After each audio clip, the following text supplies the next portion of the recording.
Both of my parents are Christians, and with the influence of my family, I grew up believing that God is real. The best gift God has given me, in my opinion, is this experience. I was afraid of being labeled as crazy, therefore I didn't talk about these events with many others. My mom had cancer and died when I was 11 years old. I pleaded to God not to take my mother away before she passed away. My supplications were not heard. I was in a constant state of mourning for a short while following her passing. One night, while I was resting in bed, I suddenly felt my body turn paralyzed. Despite my best efforts, I was unable to move. It absolutely terrified me. I experienced the soul leaving my body. I started climbing up. I entered a really long tunnel. A definite light source was present at the tunnel's end. I was going pretty fast through the tunnel. Around me, there were a lot of little balls of light. I was aware that these spheres of light represented other people's souls. Together with me, they were passing through the tunnel. After some while, I joined them at the tunnel's exit. In the distance, I noticed a big square structure. I took my time to appreciate the area's splendor. They should have been heading towards the building as several souls swiftly passed me. A lush, verdant meadow was all around me. Here, the grass gets really tall. Everything in this room was lit. There's a sea of flowers to my right. The blooms have incredibly vivid colors. I was approaching the structure. It appeared to be hanging in the air. I could see numerous enormous crystals at the bottom of it as I drew nearer. The crystals came in a wide range of hues. I had never before seen a structure like that. Every gem was enormous. Some of them reached nearly 10 floors in height. This place cannot be destroyed, in my opinion. I was immediately at ease. I felt very secure as a result of that. When I peered up, I was able to see the building's top. I became aware of how small I was as I stood in front of the structure. On the side of the structure, I noticed 3 doorways. The door's material had a pearly appearance. There were 2 large stone pillars on either side of the door. I halted at the entrance. Countless souls entered the gates without stopping. I cast my gaze to the ground. That looked like incredibly thick glass, but this glass wasn't entirely clear. Even though I couldn't see God there, I could still feel His presence. Now that I was not prepared, I felt incredibly torn inside. I'm not ready to say goodbye to my father and brother yet. I don't want to be a conceited individual. I was aware that my father was struggling greatly when my mother departed. Even though he's only 5 years old, my younger brother still requires attention. I was aware that if I went through the gate, I would be lost forever. The second memory is a little hazy in my mind. At that time, an angel, as I recall, appeared. I spoke with him for a very long time, telling him everything that was inside of me. My mother, is she here? I asked the angel. She had recently passed away. It'll take some time before your mother arrives here, the angel replied. Hearing this news really made me feel relieved. The angel finally dispatched me back. After that, I was filled with excitement for months. It was indescribable. I owe God so much for allowing me to experience what home is like. Do you believe paradise is what she described to us after hearing the first tale? Please share your opinions in the comment area. Following is our second story of the day. When I was 25 years old, I made a terribly bad decision. My boyfriend and I had been dating for 2 years at the time. I had a great love for my guy. He was a humorous man, and we always got along great. He ultimately cheated on me with another female I knew though. When I went to talk to my boyfriend about it, he responded calmly by asking us to stop our relationship. I was in a terrible state. I drank half a bottle of whiskey after taking a box of cephalexin. I gradually became unconscious. When my mother returned, she discovered me on the floor and dialed 911. I was brought to a hospital. I'm not sure how long it took, but eventually I felt myself getting out of bed. I stood up off the ground. I discovered I was in a hospital bed. A column of blue light appeared in front of me to my left. "It's okay. We'll save you," I heard a voice say. My hand was taken by 2 angels as they prepared to leave the area. When I turned around, I saw the medical professionals attempting to revive me. My mother was in the hospital hallway, and it was clear that she was really concerned about me. Angels spoke. "Time is of essence.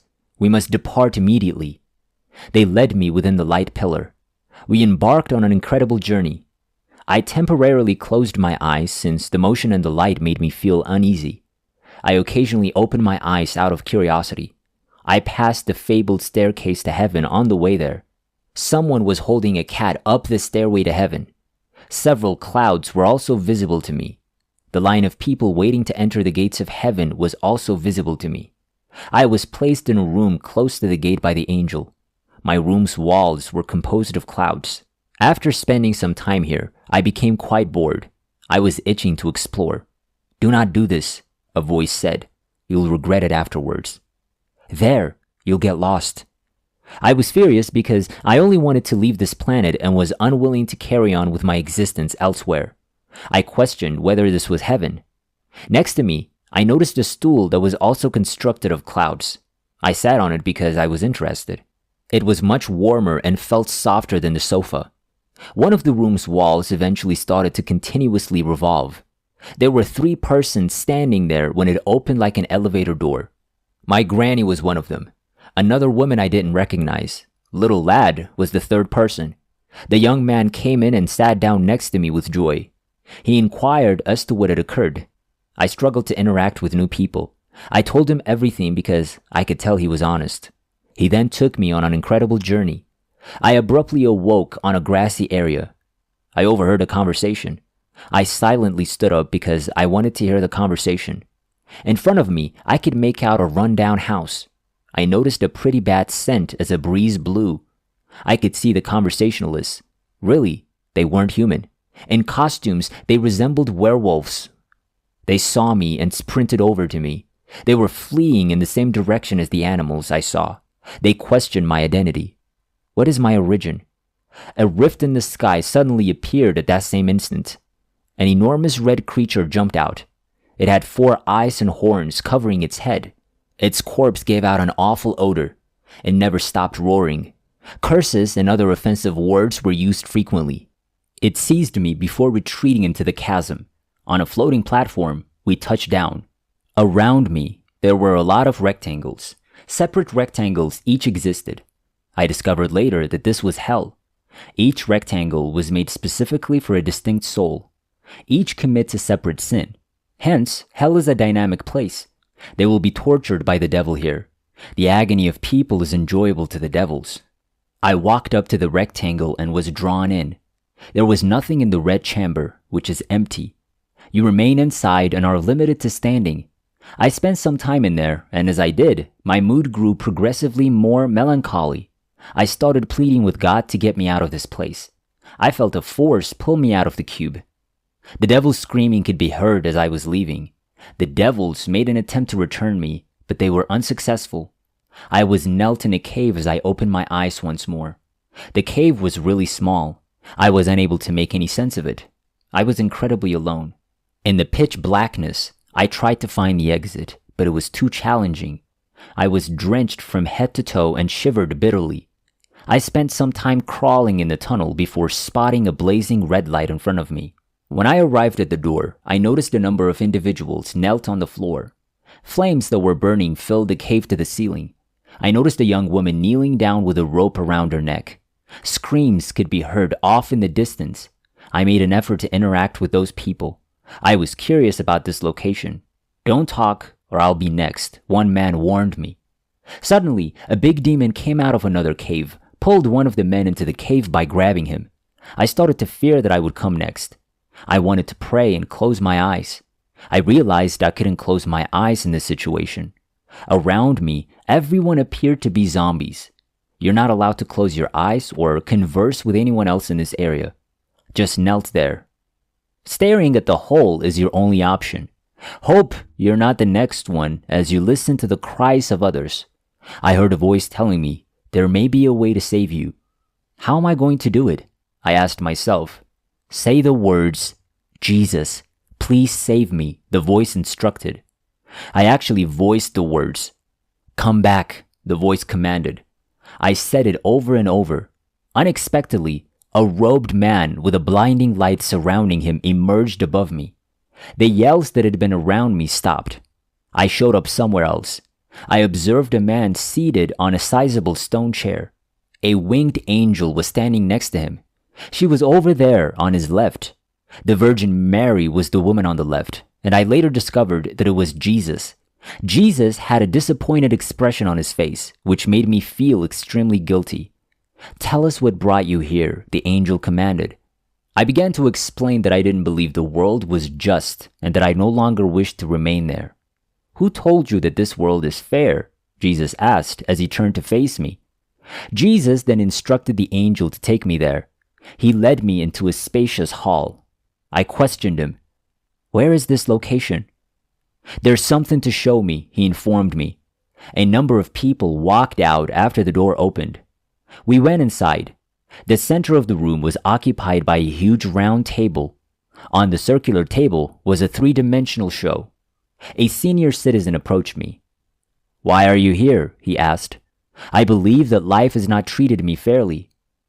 "Heaven," he said, "is a secure place where spirits are guarded. Each has a location they call home.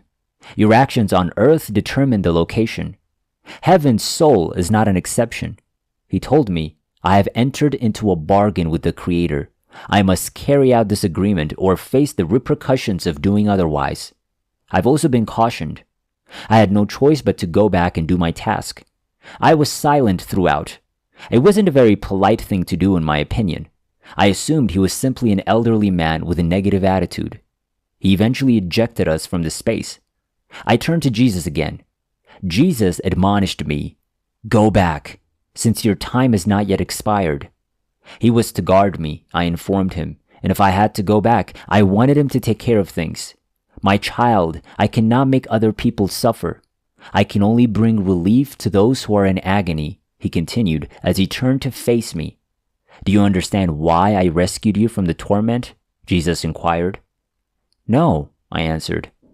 "Remember the man in the robe in hell?" he said. I recognized in that moment that Jesus had been protecting me. I cupped my head in my hands and started sobbing heartily. I sobbed and wanted to stay. "Give me a chance," Jesus pleaded. Then, prepared to leave again, I entered the tunnel.